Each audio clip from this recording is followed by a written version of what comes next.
All right, so Precalculus, lesson 1-9, complex numbers for magnitude and direction. Today's date is Monday, September 14th, 2020. Our objective, nice, easy participation. I'll read it. Stop.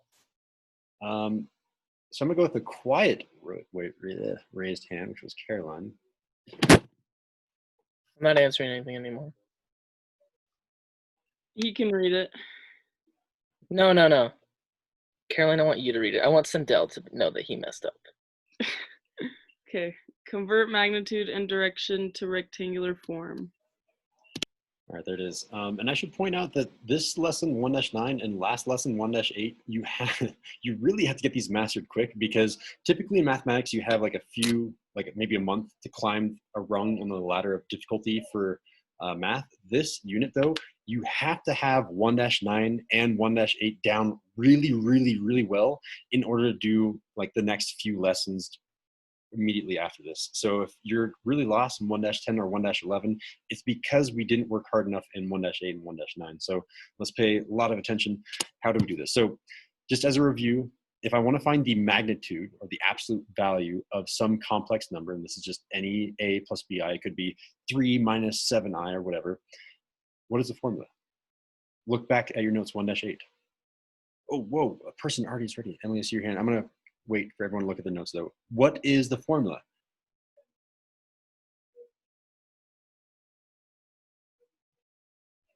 What is the modulus? Everyone look at your notes, 1-8.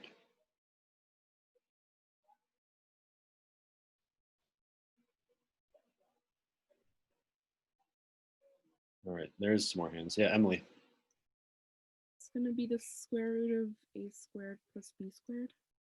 There it is, a squared plus b squared, and then square root right over that. Thank you. Okay, still looking at your notes from yesterday, or not yesterday, from Friday. Theta, to find that angle. Theta is equal to what?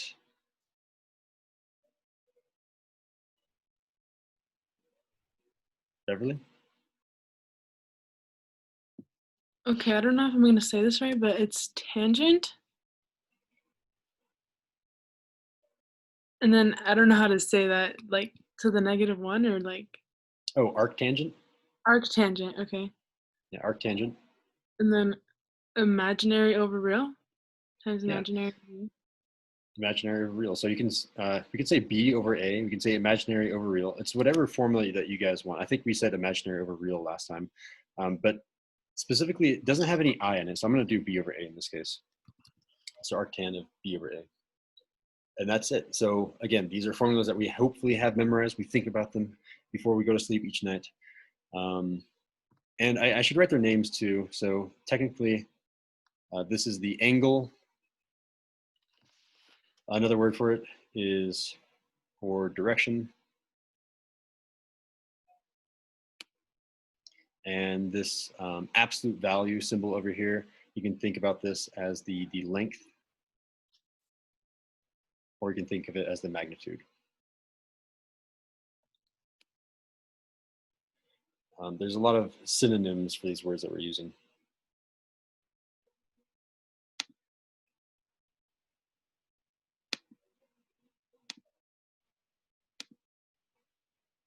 Okay, so vocabulary, rectangular. It's the form that you've already seen before. It's a plus bi. So if you ever see something like a plus bi, anything with a plus in it, no, that's not really true. Anything that's very simple, like two things added, a real and imaginary, you just add those two nice simple things, that means that you're in rectangular form. I'm showing you another form of that number. Why do we need another form? Because eventually we're going to start rotating. So let me give you kind of the story of what's happened so far. In our complex plane, we have our real axis left and right, our imaginary axis up and down. We have some point which represents a complex number. So far, what we know how to do is we know how to move this around up, down, left, or right. We can go up, down, left, or right. And we do that by adding or subtracting. If I add an imaginary number, I go up. If I add a real number, I go right. That's how we move around, just by adding, subtracting in rectangular form. But now I'm going to want you guys to start knowing how to rotate. And we don't know how to rotate yet. And rotating in rectangular form is nearly impossible. Like if you're really, really a genius and you're probably still converting to polar form and then back into rectangular form to do this, you need a different form, one that is good for rotating, something that has an angle built into its form. Notice that there's no theta, there's no sine, there's no cosine, there's no tangent, there's none of these trig functions to rotate our angle. So we need another form that has an angle and has a modulus built into it. Because notice that when I rotate around a point, my length isn't really going to change. It's going to be the same length if I rotate around the origin. It's just the angle that's really going to change. So how do I say that? And eventually the length will change once I get a little bit harder. But that's our problem is we don't know how to rotate. So how do we do that? So far, this is really good for adding and subtracting. Adding and subtracting. And graphically, that means we're moving up, down, left, or right. So I'll write down the words over here. Up, down, left, and right. Maybe the geometry word that I should be using here is we're really good at translating. We're really good at translating points. Translate just means move, right? But we don't know how to rotate very well.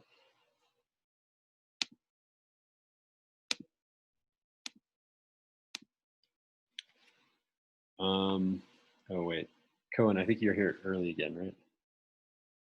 Are you supposed to be in your book? We ended early. Okay, you can just chill here and I won't call you. I won't make the mistake like last time.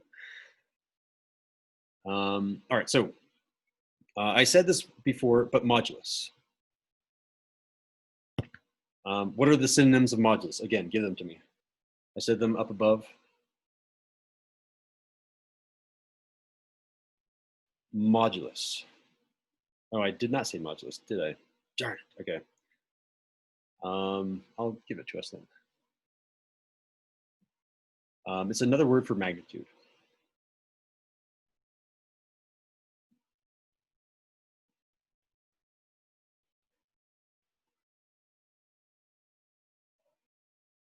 Ooh, I switched it. It should have been magnitude or absolute value. I should have put absolute value first. Sorry, guys.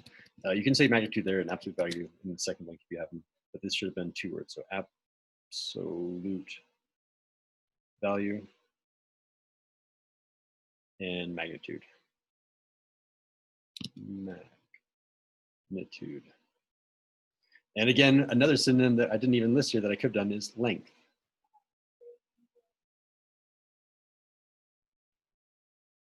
Length, assuming I measure the length between the origin 0, 0 to whatever that complex number was. Why do mathematicians have so many words for the things? They technically mean slightly different things. Like if I use the word modulus, immediately I think of, oh, you're dealing with like vector math or some sort of complex number math. If I was talking about length, I would be thinking of a ruler and maybe actually drawing something with Mr. Brown and his woodworking class or whatever. The different words usually indicate what field of math we're in. So when you use the word modulus, because now we are doing complex numbers, modulus is really the word that we should be using. Magnitude kind of is more with vectors and stuff, but modulus is like the official, we'll start. It's the official word that we use for complex numbers. So I'm gonna start using or modulus over and over again. I'll try to always give their synonyms as I talk so that you guys get used to the word modulus. And argument. Modulus and argument are the two words that we're really going to be using over and over again. And because they're two things that we're defining in our title, what do you think argument is? There are a few synonyms that you can have for argument. Who wants to take a stab at what those are?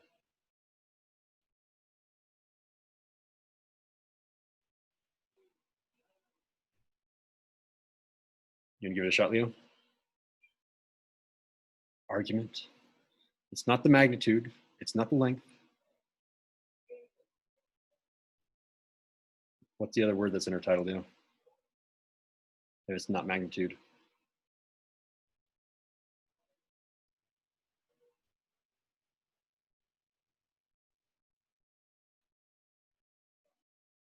You got this, Leo.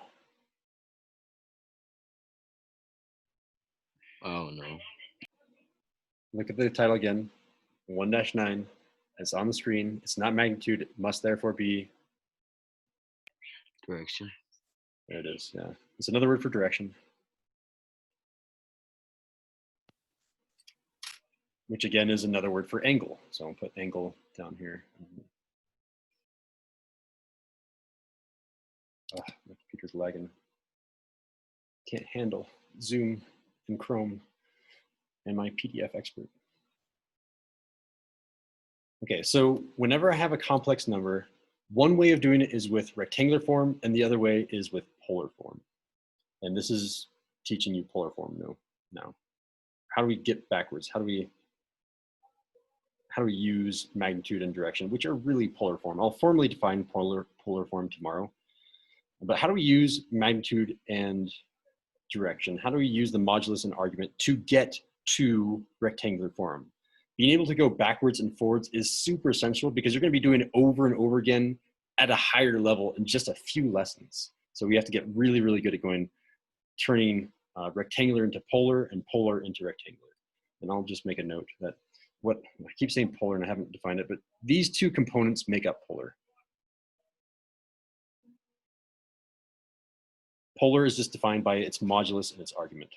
Rectangular form is just defined by whatever the real number is and whatever the imaginary number is. Okay, so if we have some sort of modulus, the modulus here is 4, and we have some sort of direction or argument, 45 degrees, how do we get that and say, okay, I know exactly what the real number is and I know exactly what the imaginary number is? Like, it's not 2, it's not 3, it's not 2.75, it's an exact number. And how do we do that? That's our question. So, and here's the answer. We are going to use Pythagorean theorem. We're using special right triangles. We're using all the tools available to us. So give me a fist of 5. How well do you guys remember special right triangles? 30, 60, 90 is defined by 1 square root of 3, 2, fist of 5. How many of you guys remember special right triangles? The 30, 60, 90 has these sort of edges. 45, 45, 90 has square root of 2, and 1. Or I guess square root of 2 and 1 and 1. Fist of 5. 5 is like, I've got special right triangles down pat. I can do them just as if I was doing them yesterday. I'm seeing a 2, and blank stare. I'm going to say a blank stare is a 1, so I'm getting 2s and 1s. Okay, that means got to do some scaffolding here. So let's go ahead and I'll teach you guys a 45, 45, 90 as I work with this one, and maybe I'll talk about the 30, 60, 90 later too. But let's say I have a 45-degree angle here. I'm going to go ahead and drop a line to the real axis, and I mean the line to the imaginary axis is the real axis, but let's go ahead and draw another line too. I have this right triangle. If it's a right triangle and one angle is 45 degrees, I can use the fact that there's 180 degrees in triangle to figure out, oh yeah, the other angle must be 45 degrees. You can just trust me. If one of them is 90, one of them is 45, it's 45, 45, 90. Okay, with a 45, 45, 90 triangle, and I'll do these notes right here, I guess. Here is your little reminder of what a 45, 45, 90 is. If I have a 45, 45, 90, in order to get from the hypotenuse to the leg, the operation that you do is you divide by the square root of 2. And if you want to do the reverse of that, if you want to go from the leg to the hypotenuse, you do the inverse operation. You multiply by the square root of 2. So just know that whenever you go backwards with the arrow, you do the opposite operation. I can annotate that down here too. Since both of these legs are the same length, I can do a little tick mark here. There's actually a mark name for this. It's not called a tick mark, but these marks indicate that this length, this leg and this leg are the same length. They're congruent lengths. That means to get from the leg length to the hypotenuse, you can just do the inverse operation of divide, which is times, and the same number is square root of 2. Maybe you don't like the x, so maybe we can do a little dot, times square root of 2. That's all you really need to know for 45, 45, 90s. Let me also give you the hint for 30, 60, 90s, because they'll come up in the homework.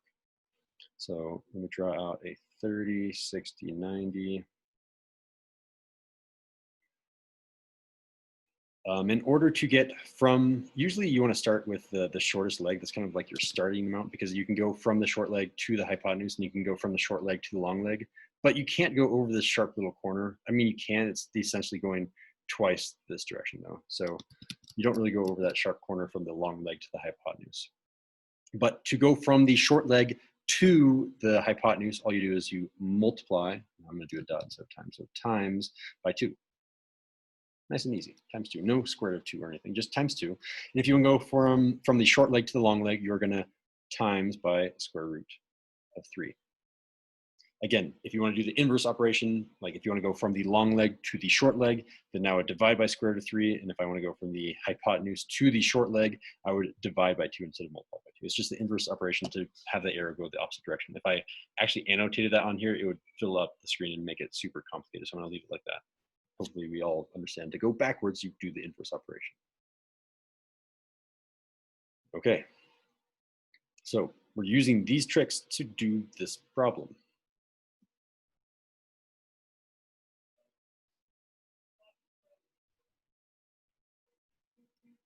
So on our problem, we need to figure out what this length, this dimension is the imaginary length, right? Because it's on the imaginary axis, and this real length. And because it's a 45, 45, 90, they both have the same length, just in one's imaginary, one's real. So really what I need to do is I need to just get from this 4 to the leg. All right, someone help me out. What operation am I doing to 4 to get to the length? Do I multiply by something? Do I divide by something? Ellery? You divide by the square root of 2. Exactly, yeah. So let's come on over here and do some math. I have 4, that was my starting length, and then I'm going to divide, so I'm just gonna make it as a fraction, divide by the square root of 2.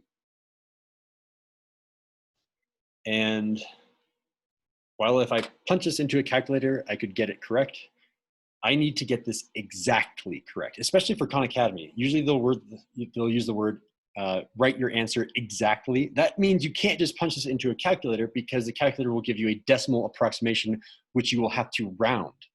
If it wants it exactly, you need to have a square root in your answer. So I'll write that over here, which is kind of important. I know that you've seen it before, I've never written it down. When you see the word exact,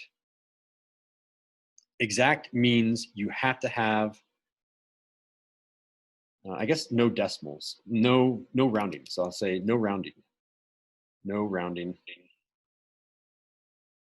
And typically for us, especially with special right triangles, it usually means you'll have a square root in your answer. Sometimes you'll have a nice answer like the answer is 6. You don't need a square root there, but sometimes you'll need 6 square root of 3. In that case, you definitely need that square root, right? So no rounding. Sometimes you'll have a square root, but you'll never have a decimal that goes on and on forever and then you round it. So don't round your decimal. All right, so how do we do that? Like if I just, let me share my screen with desmos.com/scientific. So share, I'm gonna just share my whole desktop so I can alt tab between these things really quickly. And it's not gonna load, okay, I'm just gonna come back here for now. Again, if I just type in 4 divided by square root of 2, it gives you a decimal. We have to get it exactly. And there is a way to get this exactly. And here's your trick from Algebra 2. We multiply this by something. I don't want to give it away just in case someone remembers. Ellery remembers. Does anyone else remember? What do you multiply this by in order to get rid of the square root in the denominator? How do I make that just a normal number in the denominator instead of a square root? Get rid of that radical. Ellery, go for it. But you either multiply by the square root of 2 or by 2 squared. I think it's just the root 2. Yeah, it's just whatever that denominator is. Yeah, perfect. Thank you. So everyone copy this down in our notes as well. We multiply by square root of 2 divided by square root of 2. So it's multiplying by 1, right? It's a legal move. Times 1 and it hasn't changed the number. And by doing this, I'm showing all my work. Obviously, you're going to skip steps when you're actually doing the math on your own. But by doing this, the top, okay, yeah, that's going to be I'll use a different color here. That's going to be 4 square root of 2. I just kind of squish those together. But the bottom is going to be the square root of 2, but there's 2 of those, so quantity squared. If I'm doing the same thing times itself, it's squaring itself, right? Like 3 times 3 is really 3 squared. So I'll have square root of 2 squared, and this square root and square, those 2 operations are inverse operations. They cancel each other out. So I can cross off the square root, cross off the square, and I'm left just with a 2. So I'm almost there. I still can simplify it a little bit more. So let me come down here and say this is now equal to 4 square root of 2 in the numerator. That hasn't changed. But in the denominator, that's just 2. And I'm showing my work like crazy here. So you definitely will skip some steps when you're doing the math on your own. And then from here, you can simplify even more because 4 and 2 can reduce. 4 divided by 2 is 2. So I can say, well, that's just 2 in the top, square root of 2, all over 1, or just 2 square root of 2. And there is our final answer for, well, I shouldn't box it. It's not our final answer, but that is the length of this side of the triangle. And I can write it down for my notes. This length of that triangle is 2 square root of 2. And because it's going in the imaginary direction, I'm going to slap on an I right there. Maybe I can put it in front. Typically, we put an I in front. So it's 2I square root of 2. Or maybe you want to do 2 square root of 2I, so you definitely see the I. It doesn't really matter where the I goes. It's still correct. But that is the length there. And it's not negative 2 square root of 2I. I'm going up. If it was going down, it would have been negative 2 square root of 2I. And then because this length on the real axis is also the same, this is also going to be 2 square root of 2, but no I, because it's just a real number. The reason that we are able to copy down the same number on this right-hand side and on the bottom side of our legs of our triangle is because it was a 45, 45, 90. If you have a 30, 60, 90 triangle, those lengths are going to be different. You'll have to do 2 calculations instead of just the one that we did. And you'll see that in a sec. Do I have an example? No, I don't have any room in my notes because the notes are already complex enough. So I know I didn't let you guys try this out for yourself, and you won't be able to until the homework, but I also need to talk about some more math.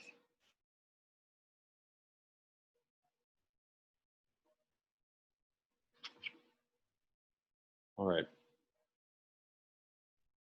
So there is a shortcut, a formula, if you will, that I don't like using, because if you just use the formula, then you're not really understanding what's going on. And it's this. So if I have some sort of modulus and argument, 4 and 45 degrees, that's what we started with in that problem up above, right? If I start with the information that I had up above, here is your shortcut.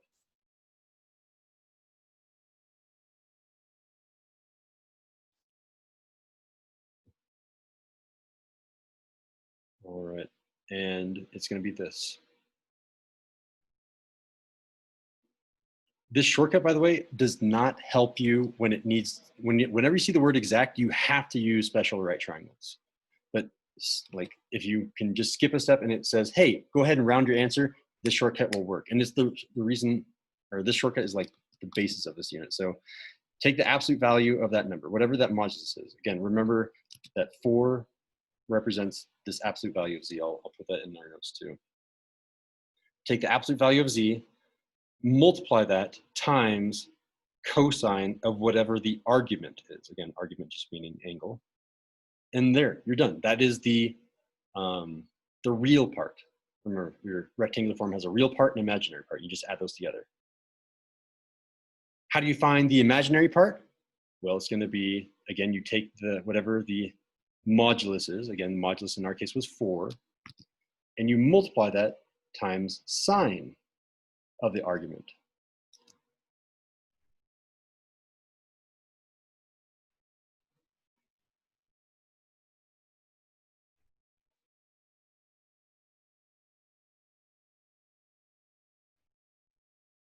So you've written down the formula. You have no idea where it comes from. I don't even know if I have time to get into it today since we have such a short period, but I guess we should have written down our final answer. I mean, we have our measurements up here labeled correctly, but we should have written down our final answer, which is 2 square root of 2 was our real direction, and then our imaginary direction was plus 2 square root of 2i. And we can box it. That is the rectangular form of this problem. And we can check that too, right? Let me prove it to you. So 2 square root of 2, if I come over here to my calculator, 2 square root of 2 is that number right there, 2.828. And if I do 4 times cosine of 45 degrees, 4 times cosine of 45 degrees, hey, it's the same number. It does work. And man, I did not realize how much material I had packed into this lesson because we're out of time, right? We have 40 seconds left of class. So that means there's no homework tonight, which means this is the problem with me assigning a week's worth of homework at a time. I have to move every single one of those dates back. I think I'm gonna just delete all of the homework assignments. So except for this one, if you want to get ahead and try it, you can, but I haven't talked about any of the really examples that matter. So no homework tonight. I'll leave the homework assignment up, but it won't be due until Wednesday. So it's not due tomorrow. No summary, nothing. Just pause here, wait for me tomorrow. All right, see you guys tomorrow. And then Ellery, if you're still around, Yeah. Beverly said that she did not finish the worksheet yet because she has questions. She said she's going to be coming to my office hours today at 1:30. If you want to come too, then I can talk Okay. about it at the same I time. did have questions about part of it, so Perfect. I'll come to Okay. Are you going to be there Wait, at when- 1:30 at or are you going to be there 1:30? later? Yeah. I can be there at 1:30. Okay, 1:30. I'll see you both then. All right, bye. Yep, bye.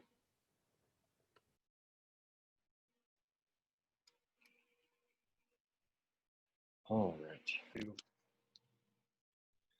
All right, so picking up where we left off from yesterday, example 1, complex number. Whenever I use z, we assume it's a complex number, has a magnitude of 7. So this is saying the same thing twice. When I say magnitude and I put absolute value around z1, that's saying magnitude twice, just in case you didn't know. So the length is 7, the magnitude is 7, and the angle or the direction, the argument, if you will, is 150 degrees. So if I'm thinking about what this looks like in my head, here's 180 degrees, so it's a little bit less than that. So 150 degrees is like a 30-degree angle right here. So it's pointing out this direction somewhere with a length of 7. I need to figure out what this point is right here in rectangular form. So of course we could, if it was asking for a decimal, we could just use our shortcut, this, do 7 times cosine 150. That's gonna be the way that we're gonna check our work. For almost like, I would say like 90% of these, you're probably gonna have to do this the long way.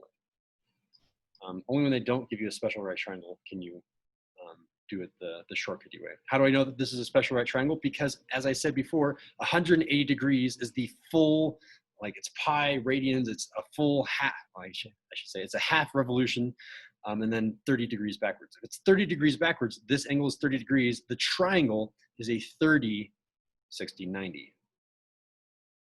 So really what I have, and there's not very much room to do this, but I really have this 30, 60, 90 triangle. Oh God, I'm getting weird lag on my writing stylus. My hands are up. What is going on? This is supposed to be, that was a horrible 30, 60, 90. Please. Oh my gosh, my tablet just cannot handle, or I guess my computer can't handle my tablet. What's going on? All right, anyway, that's my 30, 60, 90. I know that the length is 7. Against, calm down. The length is 7. The modulus is 7. The hypotenuse is 7. We need to figure out what the side lengths are. So I need to move from the hypotenuse to this short leg. I can't move from the hypotenuse directly to the long leg because you'll have to do, I mean, you can, it's 2 operations. I'm gonna do 1 operation at a time. So using your notes from up here, how do we move with the 30, 60, 90 from the hypotenuse to the short leg? What operation do we do? So multiply, divide, yeah, Beverly? Is it multiply or divide by 2? It is divide by 2. So our length here is 7/2. Or if you prefer, 3.5. Same thing, 3.5. Okay, we're halfway done. That's the imaginary part because the imaginary part goes up and down. Now we need the real part that goes left and right. So I'm gonna go this direction. And I don't have enough room here. I can say divide by 2. What about from the short leg to the long leg? What operation do we do?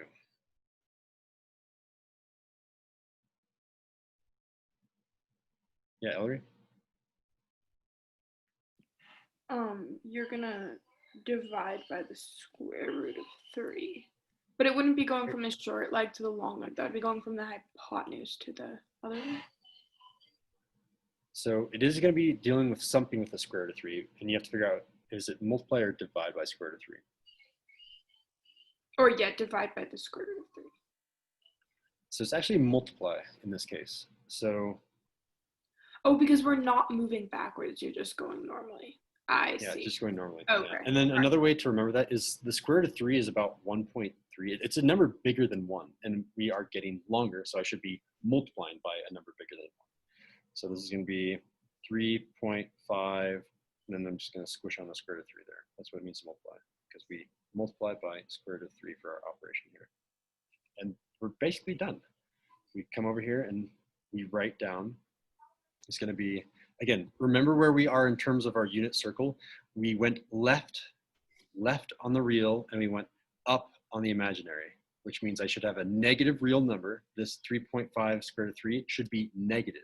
I should have negative 3.5 square root of 3. And then I should go up. So now I'm going to do plus 3.5i.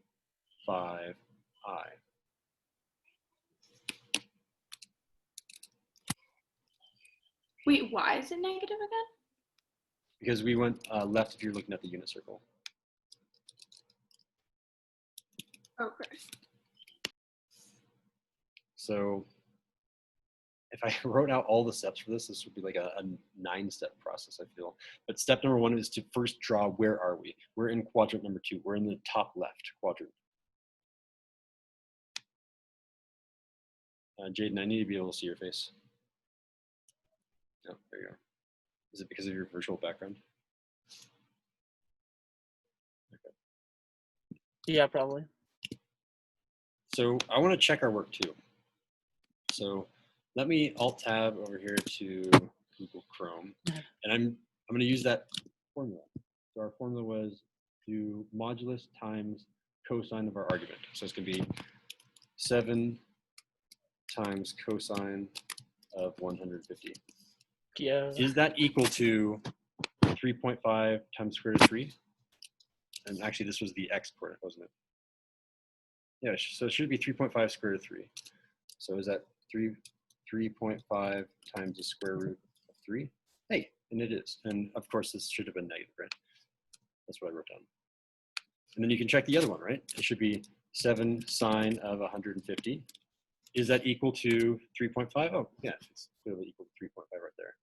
So what I highly recommend everyone doing is having this calculator open, and let me just go ahead and clear everything. You should just go like this. You should do like R is usually what we have for our modulus. R times cosine of, I'll just type in theta, and R times sine of theta.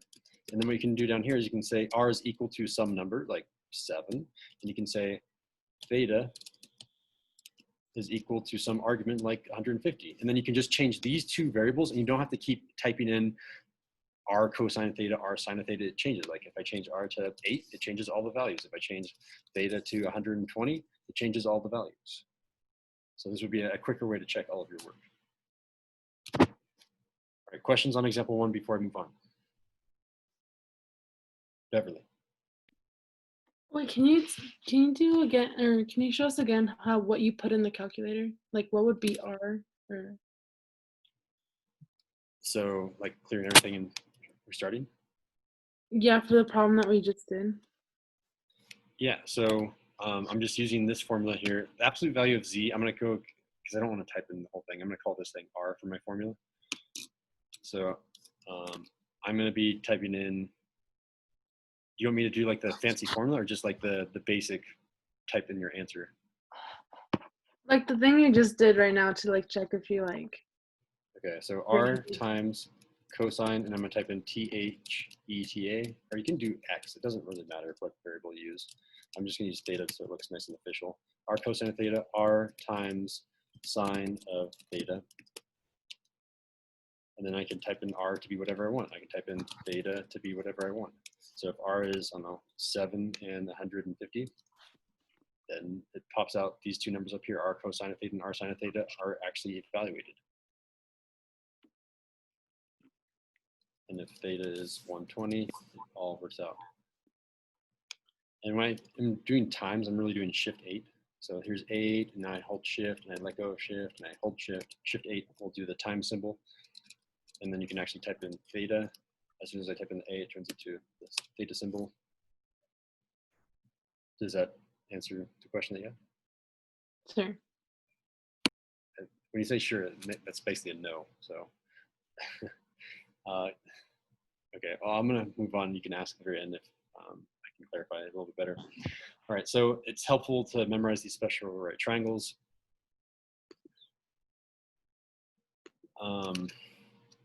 Let's label these things again. Lots of practice, right?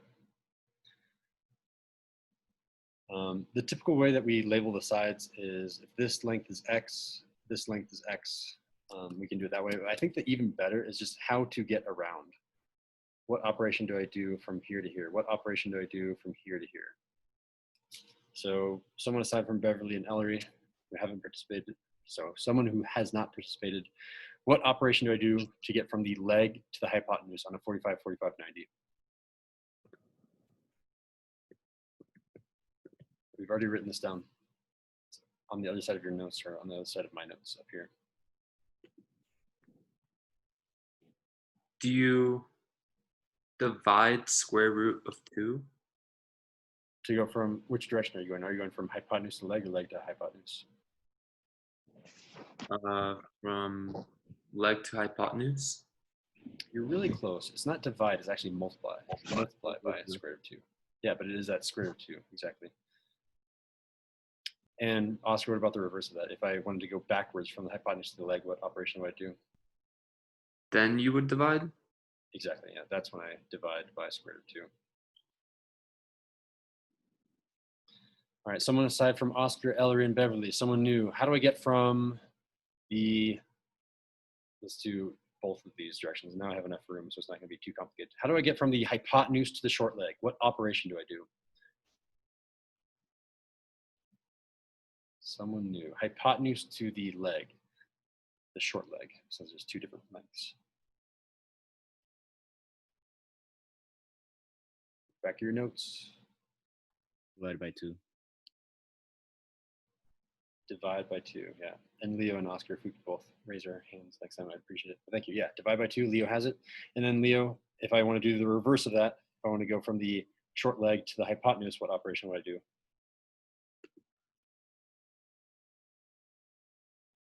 Don't you times? Exactly, yeah. Do times by 2. I'm going to do a little dot, times by 2 in the other direction. All right, thank you, Leo. What about this one? How do I get from the short leg to the long leg? What operation do I do?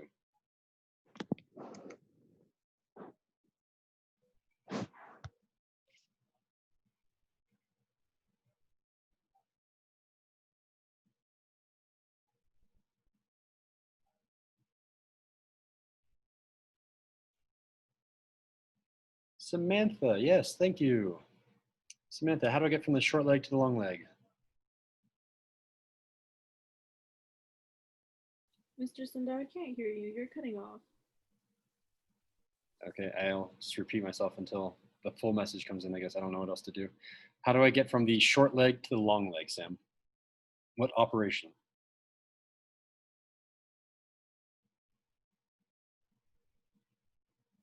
Do you multiply? Multiply by? 2. Good guess, not 2. It's a different number. And you have it up here in your notes somewhere, and it's what Ellery also helped us do down here to get from the short leg here to the long leg down here. Do you see the number? 3? Close, it's the square root of 3. So times by square root of 3. And then Sam, to go and undo that to get from the long leg to the short leg, what would I do?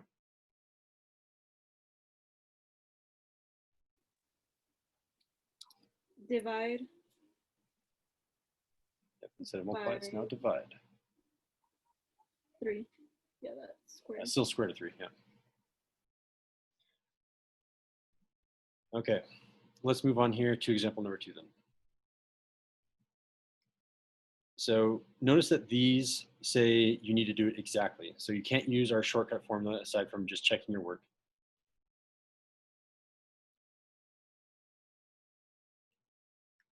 Express our answer in exact terms. So I'll underline it. This one, you have to enter it with a square root.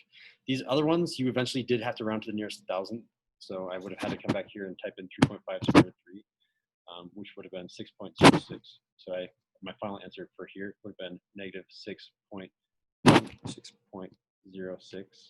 plus 3.5i, since the instructions told us to round to nearest 1,000. But when it says exactly, then we have to keep the square roots in there.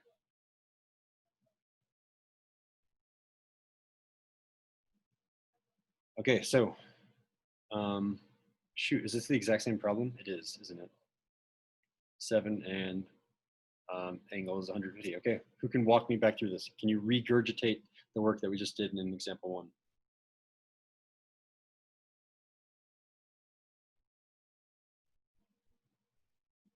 Ellery, walk us through it. So first you can like draw it out on the little quadrant thing on the left. And it's going to be in the left quadrant, and it's going to be a 30-degree angle because the big part is 150. So that you know that's a 30, 60, 90 triangle.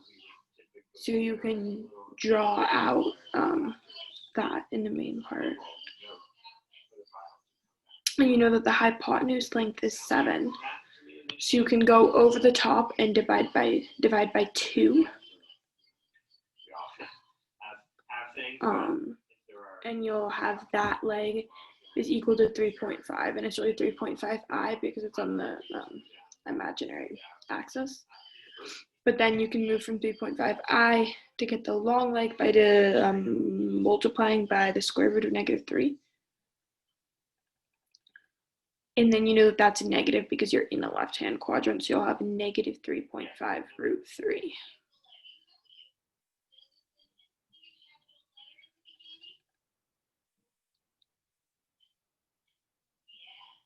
And then you can put that into the a plus bi form by going negative 3.5 root 3 plus 3.5i.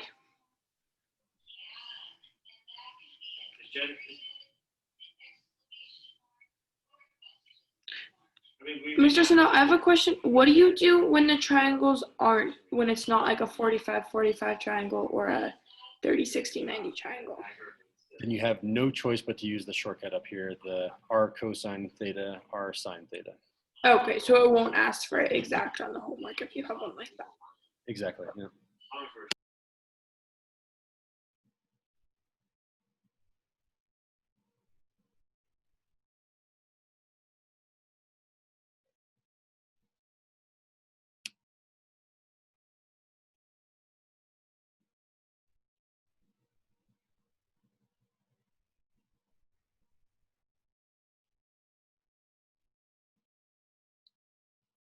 Cool. Because we finished this lesson a little bit early since it took 2 days, we have a bit of time to work on the homework then.